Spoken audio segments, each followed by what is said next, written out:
En el presente video te explicaré un poco sobre los diferentes tipos de entrevistas laborales y exámenes psicométricos que existen al momento de contratar a un empleado para una vacante. Primero, la entrevista más típica o la más utilizada es la entrevista personal. Esta técnica te permite conocer al candidato en persona.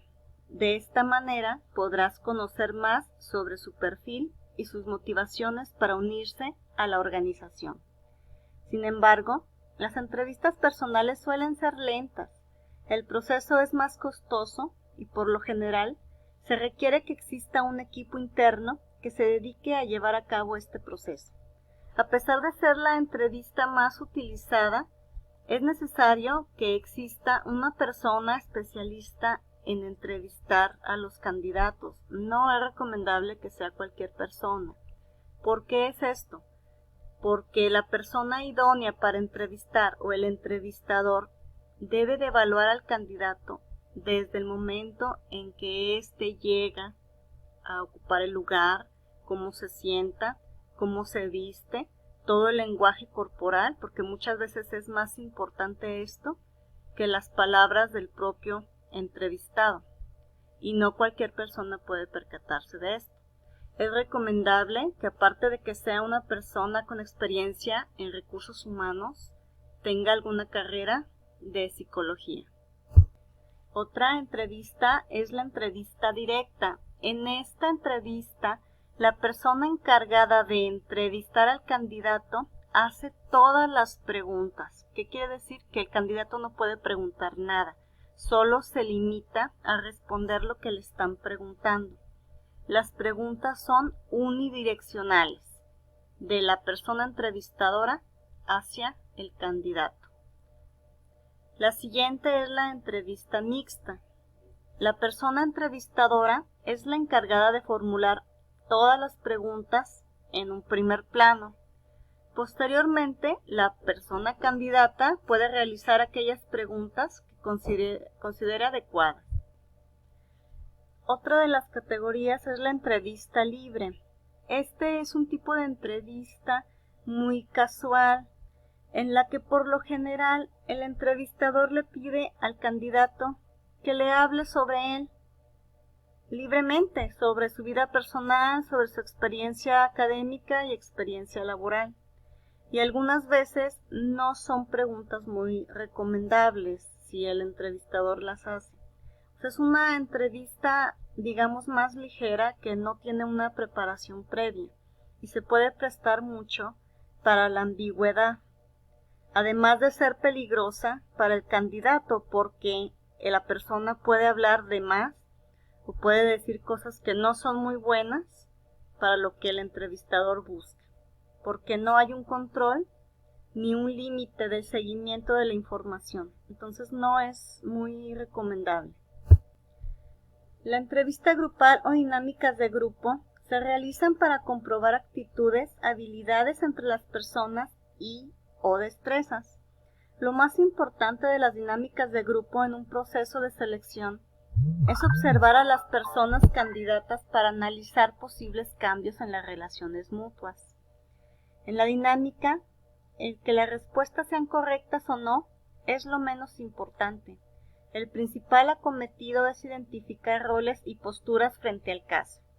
Aquí lo principal es ver cómo el candidato se comporta frente a una situación, no tanto lo que responda, sino más bien su actitud, si tiene forma de trabajar en equipo, si tiene liderazgo, si presenta frustración, etc. En la entrevista de panel, varias personas son seleccionadoras. ¿Qué quiere decir esto? Que no nada más es una persona la que entrevista. Es una entrevista por lo regular de mucha presión para el candidato porque está frente a varias personas que le hacen preguntas al mismo tiempo. Es muy positivo invitar a la persona responsable o a miembros del equipo de trabajo donde la persona candidata desempeñará su labor. Se trata de obtener más información sobre si encajará o no esa persona en el grupo de trabajo y es fundamental para el buen funcionamiento. Esta entrevista por lo general la realizan cuando el candidato ya es uno de los favoritos para ser seleccionado. Y aquí lo pueden entrevistar la persona encargada de recursos humanos, su jefe inmediato, el gerente de la empresa, entre otras personas que vayan a estar relacionadas a las funciones que se van a desempeñar en el puesto. Las entrevistas por teléfono son muy utilizadas cuando se dispone de poco tiempo.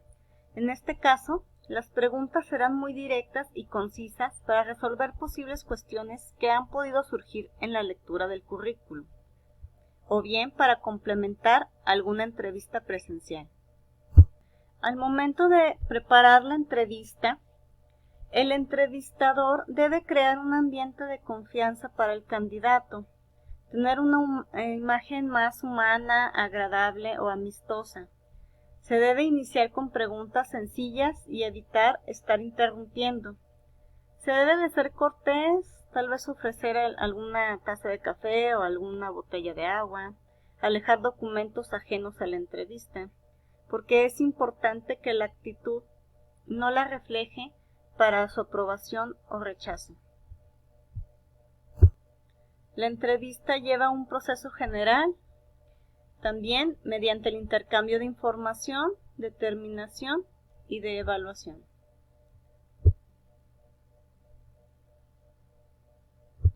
También la persona que entrevista puede tener varias equivocaciones, entre ellas que no genere un clima de confianza y que con su propia actitud haga que el candidato sienta nerviosismo o temor y no responda correctamente. Que no pregunte cosas claves, puede hacer preguntas sin importancia y desperdiciar el tiempo del candidato. Y las preguntas, comentarios que indiquen al candidato a la aceptación o rechazo. El entrevistado también puede equivocarse intentando técnicas distractoras para el entrevistador. Hablando en exceso, el hablar demasiado tampoco es bueno, porque podemos hablar cosas que no son convenientes para que nos contraten. Tampoco debemos jactarnos de los logros del pasado y de presumir demasiado los presentes. Obviamente sí debemos de hablar de las cosas buenas que sabemos hacer, pero no que suene a presunción. Otra equivocación es no escuchar al entrevistador y no llegar preparado para la entrevista. Muchas veces el entrevistador nos pregunta si conocemos a qué se dedica la empresa a la que estamos postulando y ni siquiera podemos contestar eso. Entonces es conveniente que antes de ir a una entrevista de trabajo busquemos información sobre las funciones de la empresa a la que vamos a ir y qué productos comercializa o algunos de los logros que hayan tenido últimamente para poder responder si nos hacen esa pregunta. Hay infinidad de test psicométricos para detectar las conductas del candidato. Ahorita nos vamos a enfocar en algunos de ellos, que son el TMNM, que mide la inteligencia, es aplicado para ejecutivos, jefes y empleados. Es de forma profesional y puede medir la información, el juicio, vocabulario, la capacidad de síntesis, la concentración, el análisis, la abstracción, la capacidad de planeación, organización y atención. El KSTK es un examen para medir la personalidad, también a nivel ejecutivo y empleados y de forma profesional. ¿Qué es lo que puede medir? El liderazgo, el modo de vida, la naturaleza social, la adaptación que tenga la persona al trabajo, la naturaleza emocional, el grado de subordinación y el grado de energía que tiene la persona. Los exámenes psicométricos de ventas van enfocados a detectar una personalidad apta para las ventas. No cualquier persona puede ser un vendedor. Se aplica para ejecutivos y empleados y en grado profesional de preparatoria o técnico. Mide la comprensión, la adaptabilidad, el control de sí mismo, la tolerancia a la frustración, la combatividad, el dominio, la seguridad en sí mismo, la actividad y qué tan sociable puede ser la persona. El CLDR mide el comportamiento, va aplicado a gerentes, a jefes, ejecutivos y operativos.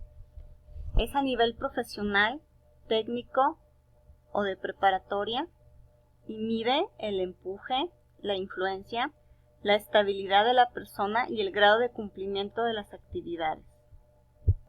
El examen IF mide el comportamiento, va aplicado a directivos, gerentes, jefes de altos mandos y mandos medios y es de nivel profesional. Este mide el estilo de trabajo, el apoyo, el control, la conservación y la capacidad de negociación.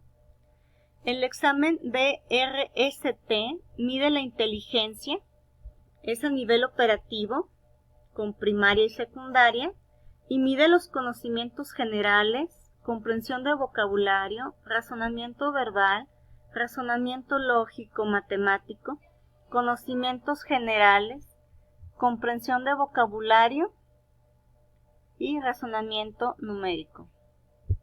Y por último tenemos el examen de MNS, que mide la inteligencia para ejecutivos y operativos a nivel profesional y de preparatoria. Y este mide el factor G de inteligencia o la capacidad de inteligencia general en función a las facultades lógicas. Muchas gracias.